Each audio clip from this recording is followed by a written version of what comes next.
So no, it's not going to happen. So it is a commitment by the government, whatever kind of, whatever political color they have. It is a commitment by the government to the citizens that you are democratically equal. You are in an equal space. Maybe you are not. You cannot, even if Carol Duggan says that it's a ceremonial space, in all the ceremonial spaces we are not equal. In a temple we are not equal. Like the men in Kerala are supposed to remove their shirts just to make the other party aware that we are having that thread, the sacred thread. It is not for anything. God doesn't say that you should remove your shirt. I just want to have a look at your body. God has other business. So anyway, so it's a state's commitment to equality, because nobody asks you about your gender roles or caste as you buy a museum ticket. It is also necessary. It is also necessary to think about museums that are not grand in scale and do not concur with the ideology of the state or its cultural policies, and also create a different relationship between the artifacts and the audience. Because once you enter the museum, you become silent, definitely, because it is not the place to create ruckus.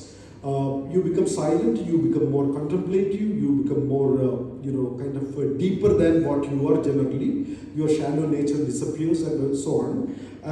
But at the same time, so because of that, when you stand in front of a work of art, your relationship with the work changes, the space changes, at the same time, your relationship with the state also changes. I mean, philosophically speaking, everything changes around you because you are with a work of art within a museum. Once again, I bring Carol Duggan here, who says that museums are the sites where great artists are created through carefully constructed art history. Why there are some great artists and some lesser artists? We see hundreds of artists in this museum, but some we suddenly idea, oh my God, yeah, this I know, N.S. Bendre, this is Hebbar. But others in Rajaram or Sitaram, whoever, I mean, who is that? I mean, we don't know. So how this whole process creates some people as great. So it's not a ploy or conspiracy, but by nature of museums, like there is a narrative, grand narrative, which is built around it, but certain kind of artists. They create art history. They create a carefully constructed art history. I infer that such art histories are also signs of exclusionary practices by creating an idealized relationship with the state and its narratives. So museums, when I say it's a democratic space, it is inclusive. But at the same time, this is an exclusionary practice as well. Maybe I am a good painter, but it is not necessary that some museum makes me a great painter, So it's slightly dicey. That is a kind of skewed relationship there. These days, there are a lot of talks regarding representing the other to the other, or the museum for the others. Like who can talk on behalf of a subaltern? We always say that. Like suppose if I write a poem about the subaltern, then there can be theoretical question: who are you? Are you a Dalit? Are you this caste or that caste? If I say that, if I write in my novel about the birth pangs or the delivery pangs of a woman, then they said, hello, come on, who the hell are you to talk about the delivery pangs of a woman? Are you a woman? So this experientiality, reducing everything into experience, that is also problematic. So now the question is that, can you represent the other? Oh, yeah, I mean, I have a private museum where I have collected all the Santal art objects, their music, their literature, their costumes, textile, everything I have collected. Then the big question comes, who are you? Can you represent the other? I mean, you are an exploiter, so recently I coined the word folkploitation. Means like nowadays folk art, worldly art, Gond art, these art are in vogue. So even contemporary artists are doing a bit of all these things. So you take the folk idiom or bring the folk artists themselves to the urban spaces and denying their authority, denying their agency, individuality, and you make them as a kind of milking cows or something like that. So I call them folkploitation art. So anyway, so such kind of discourses are also happening. Anyway, how could a museum be inclusive in this context is the real question that we have to address here. Through a few examples, I would like to forward the idea of small museums as the one proposed and materialized by the Nobel Award-winning Turkish writer Orhan Pamuk. So this is, this is the inside of the Future Museum in this one, in Dubai. If you go to Dubai, you can visit, and take selfies. This is Orhan Pamuk. You all know Orhan Pamuk, and you also know that which work I am going to talk about, Museum of Innocence. So Orhan Pamuk wrote this Museum of Innocence, and based on that book, the narrative of the book, he created a museum, real museum. So, and he talks about it as small museum. In 2008, Pamuk wrote a novel titled Museum of Innocence, this one, many of you might have read it, that traces the unrequited love affair of a man called Kemal with his love interest Fuzul. In 2012, he established a museum of objects that were described in the novel. It is something extremely new attempt.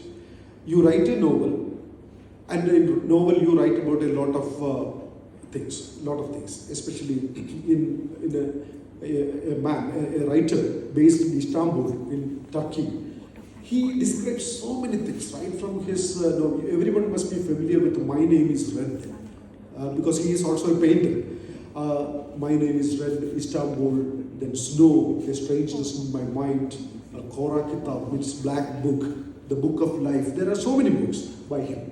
So in this particular Museum of Innocence, it's a love affair, where he talks so many things, and he collected those objects. So that means these are cultural materiality. Earlier I said cultural materials. He turns them into, which were in the music, in the novel narrative, literary narrative, then he turns them into a real museum. So this is something, there is no actual history of those objects.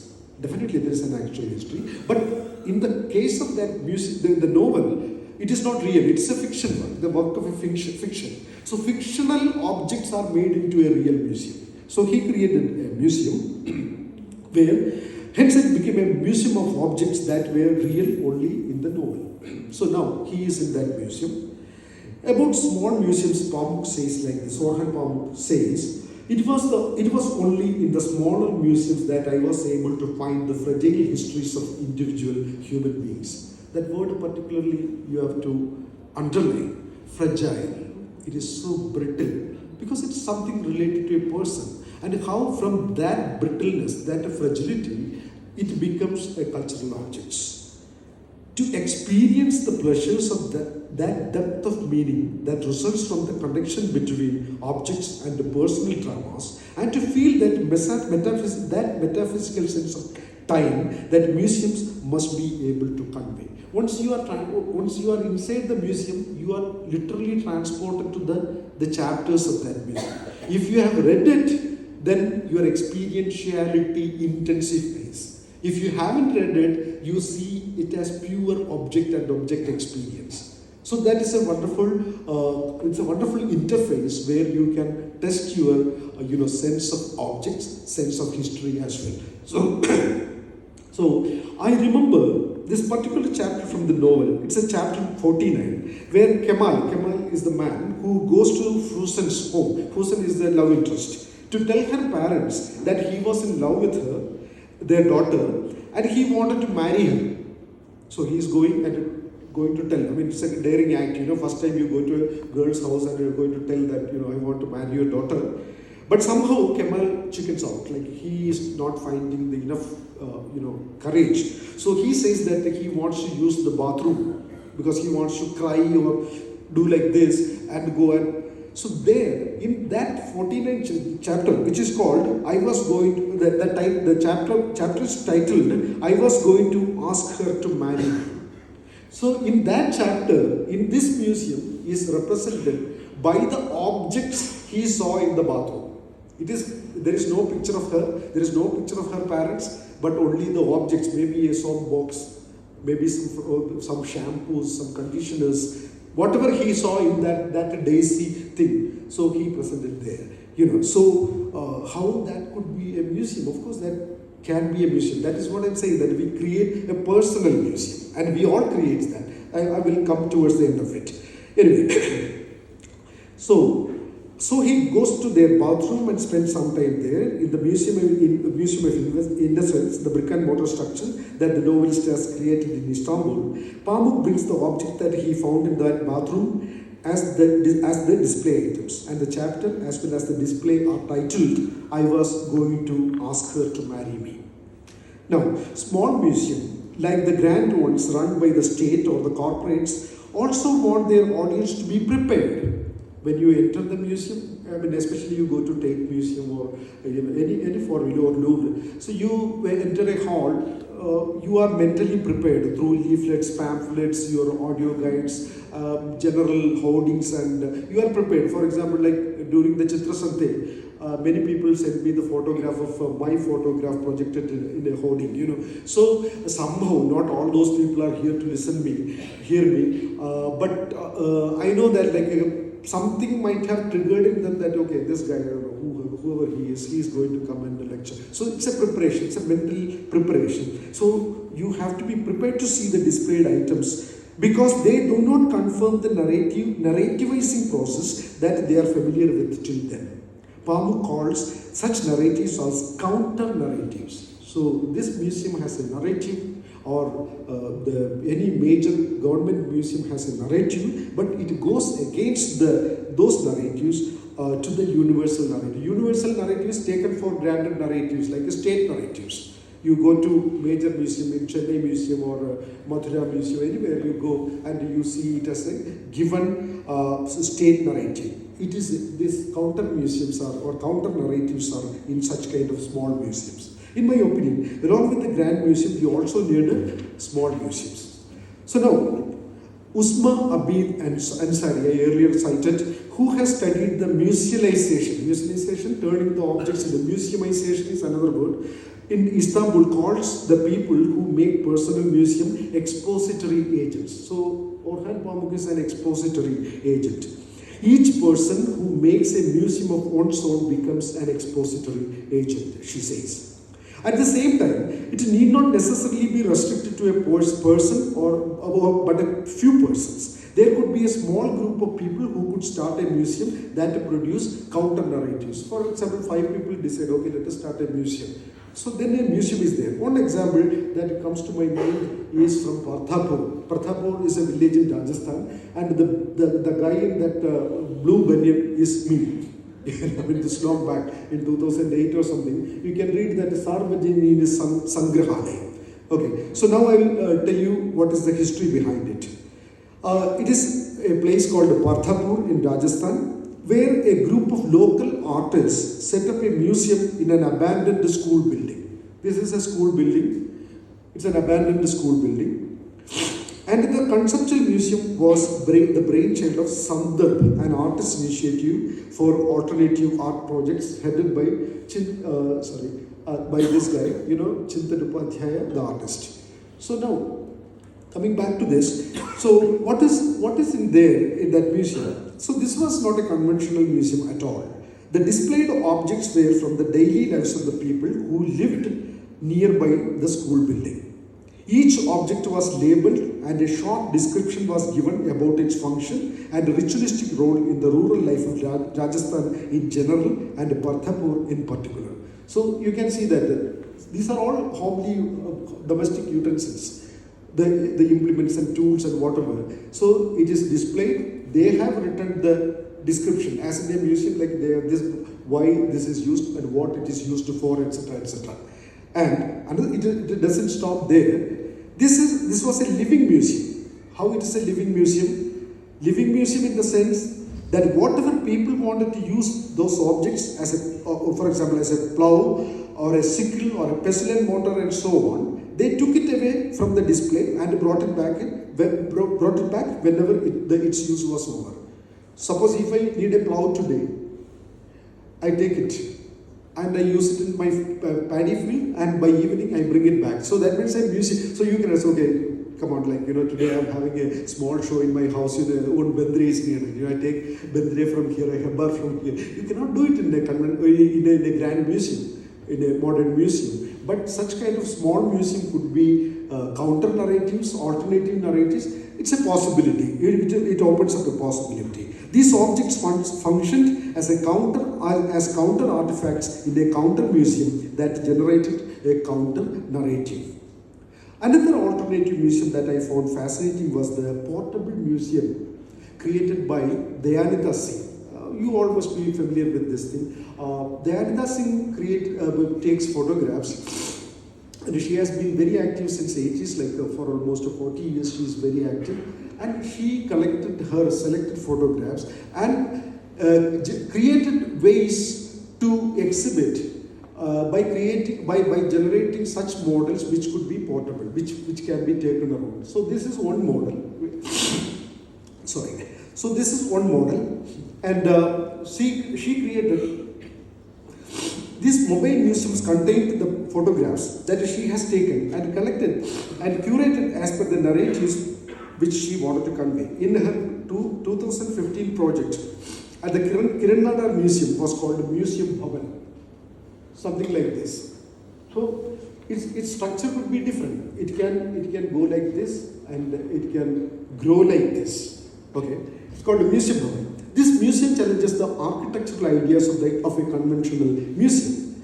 Architectures are integral part of the conventional museums that we have seen in several models, and these buildings reiterate the authenticity of the displayed objects. As Carol Denton puts it, they turn material wealth into spiritual wealth. In all the museums, everything when they become dead objects, like we become ancestor worshippers, we start finding spiritual worth in those objects. So here it's a live museum. It can be taken from here to elsewhere. One of the portable museums, the thing definitely does generate a spirituality, but without the building. Okay. One of the portable museums that I came across was displayed at the shop in a shop window in a grand old bookstore in Kolkata. So I was walking, I found that something is familiar. I looked, I think it is an Oxford bookstore, and her works are displayed in a kind of like a fold, like in a fold, Then now these are the models of the Dayanita. So now this is something that is very familiar to you. Museum of Art and Photography, MAP, in Bangalore is not really a counter narrative, but on my first visit itself, I thought that it was a museum that operated between the liminal space of a conventional museum and a counter museum. I mean, definitely it's the foundational logic and operational logic, functional logic, is that of a conventional museum. It's a proper museum with the donors, with the halls, with the curators, changing displays and so on. Definitely it's a museum, but it is not like other grand museum where the museum director becomes the sole authority or the god of that particular space. Somehow I thought so, because you may have a different opinion, but I have visited last month, then I felt so. Considering its function and operational methods that I have understood from the information walls of MAP, it has all the paraphernalia of a conventional museum. However, the size and the architectural nuances that MAP as a whole contain make it a liminal museum that functions as an interface to create enlightenment, at the same time a prestigious urban location where the new generation people could meet and socialize with no particular pedagogic intentions. So that means like you can go to MAP, sit there, take photographs and come back. It's not necessary to pay and go inside. And there is a cafe, you can go. There is a library, you can go. I mean, and also the young people, I saw that young couples going into the digital display, sort of immersive experience place there, so they can spend some moments of intimacy perhaps. Nobody stops them doing it. It's a night view, kind of a topographical aerial view of the same building. And this is the interior. I mean, it's nothing groundbreaking or something like that. You can see some kind of a light. These are all because of the glass facades. As the light penetrates through, like you can see different light effects there. So together, it actually disrupts that particular grand thing of pedagogy. You are going there to, that affectedness or affected seriousness, you can shed there. You can be very free in that dramatic location. So in every city, this liminality makes MAP an interesting example of contemporary museum, which could be emulated with varying contents and aims in every city, provided the public and private agencies have the right will to make it happen. Then humans are prone to stories and meaning making. We are all like storytellers and meaning makers. In other words, we could say that we give meaning to our lives through constant creation of narratives. At times, we make use of words to narrate a story. At other times, we use objects to tell a story. Naturally, giving this bouquet, giving books, these are all, socially speaking, trust-creating gifts. Anthropological studies say that these are the gift exchanges creating a trust. But at the same time, like the moment I look at this, I remember my lecture and this evening. So there, it's a story. It become the objects containing stories. In stories and objects, we virtually perform our lives. For these performances, we need to collect words and objects. So we are the gatherers of words and we are foragers. We used to be like, in that sense, we are all still foragers. We used to move around. Pamuk again says the habit of collecting, of attachment to things, is an essential human trait. We middle class people have this. My mother used to collect the Milma cover, 500 ml milk comes, and she collects. She thinks that at some point this will be useful. When I was a college student, pre-degree, that means plus 2 today, we had pre-degree, I used to collect bus tickets. Because why those bus tickets were important for me? Because that was a time like we are liberated from the village. In a village, from everybody knew everybody else. They will, if I go to a movie hall, C class, that thatched movie hall, before I get back home, my parents would know, because somebody must have already given. Without WhatsApp, it used to work, he was not in school, like that. But that bus tickets, the bus ticket was the symbol of my liberation from, at least for few hours, from the clutches of my mother and father. So it became something like a kind of collectible. Like a railway ticket, so many things. We used to collect beads, so many things. And we used to do that. It's a human trait, basic thing. But Western civilization put collecting on a pedestal by inventing museums. But it is a Western thing that we collect and show it in big, because it's a kind of show off of economic power or whatever power. Museums are about representing power. It could be the king's power or later people's power. So everything has got something to do with power. I have it. I have this much to show you, tell you. That is why we these days talk about reparation. Give it back. It belongs to me. A British museum. If I ask you to return every object of yours, then there will be only buildings, because they have brought from all over the world. Anyway, as people, we are powerful when we have stories and objects to preserve, conserve, and propagate. In our domestic architecture, we never forget to add a showcase. You go to, I think most of the houses have got this showcase. If you have a child who is talented in singing, in chess playing, in football, and everything, a prodigy of every sort. I think like nowadays, homes are filled with such a prodigies, 99% of mark. Then everyone is talented. There you can see that number of trophies, plaques, certificates, and rare porcelain. So many things are. What is the logic of it? It is an assumed power. It is a symbol of power, a symbol of affluence, or symbol of cultural connectivity, symbol of pride. So many things. So we create our own museums at home without really knowing that we are creating museums. These could be called domestic micro museums. We have albums, marriage albums. You remember, husband and wife fight like cats and dogs, but once in a while they sit and look at 15 years back we were so beautiful people. Look at you. So like that. So in albums we create museums. Now in the galleries, in our phones and Google Drives or clouds, we create museums. Look at our laptops. They are graveyard of images. We create so many, thinking that one day it will come of use, but it becomes a graveyard. So we create in there also. They are all museums in a sense. They do not have any exchange value or use value. Understand? Until we put them into use. They are dead objects meant to generate a cultural value. If at all they are used, they only have cultural value. They are the things that earn a spiritual value as they have shed their materiality in the process. The people have gone. The places that we have visited have gone. The foods that we have eaten gone.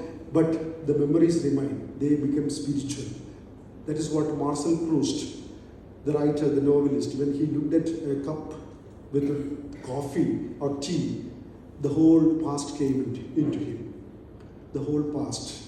In Gabriel Garcia Marquez, this son's blood runs through the streets and it touches Aurelia Buendio's feet. It touches their blood drop, touches the mother's toe. Then she remembers the whole history of the land. So these are the things we see an object, all the film songs are created out of objects, the memory, mera kuch saman tumhare paas pada hai. That itself is full of object.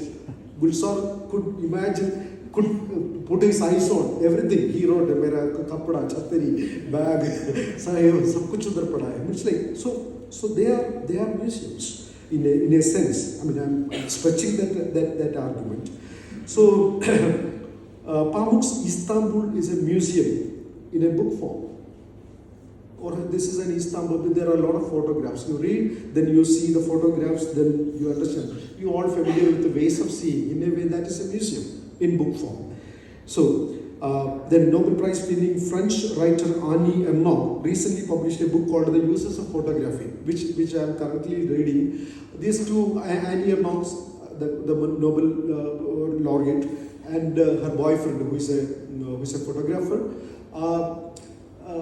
she developed breast cancer in her left breast, and she was undergoing chemo. It was that time she befriended this man, and they used to have a very mad kind of lovemaking. And they, in the process, they used to remove their clothes and throw here and there. They don't have the time to fold and keep. T-shirt goes here, pants goes here, nothing like that. So this, you can see that, and they don't touch. After lovemaking, in the moments of recollection and the general feeling of should not have done, that time they look at it and they decided we will take photographs, both of us, either she or him. They will take photograph, and one day they start writing, and they choose a photograph and they start writing from the memories. Okay, why that is there? Even the position of the shoe. They started, and it became a book. So it is a museum of memories. Definitely it's a museum. That book is a museum of memories, and for us, when we read, we can literally walk through the pages and witness that thing.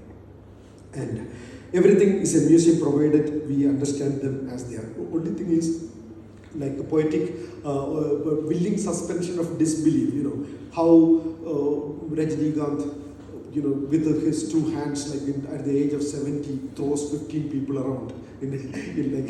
So, we have to willingly suspend our disbelief to understand, to take it in. So we have to first of all accept that, okay, we are museum creators. I do not want to conclude this lecture by casting my vote for one kind of museum, either grand museum or small museum. No, I am not here to say that I don't want to become the champion of the cause of either a conventional public museum or an alternative liminal museum. I would like to conclude saying that museums are needed and the people could demand a museum of their liking. Together, we can always ask the powerful authorities that we need a museum in our society or in our locality. In case the agencies involved fail to provide such museums, we could make for ourselves. We are not the only storytellers. We are not only storytellers, but also museum makers. As Pablo Helguera says, we are the museum directors who decide the fate of artifacts displayed or stored within the walls. For example, a love letter that you had written when you were 18 years old. You can keep it forever or you can burn it. With burning, that's over. That object trace is over. So we are museum makers and museum directors. As I said earlier, quoting Pablo Helguera, the museum director is like a god. So we can also become God. And I end my thank you with this lecture, this thank you and this picture is very important. We all know Walter Benjamin, who said arcades, the late 19th century Parisian architecture were shopping. People could, walk freely. What is this? That particular there is a word for wandering aimlessly. I just forgot. Anyway, so it will come when we talk. It will come. So there, people could wander. You look at either side. Nothing to buy, nothing to consume, but just to see. So Walter Benjamin in his arcade project says that our cities are also museums where film posters, advertisements and everything become museum objects and we stare at and they stare back. Thank you.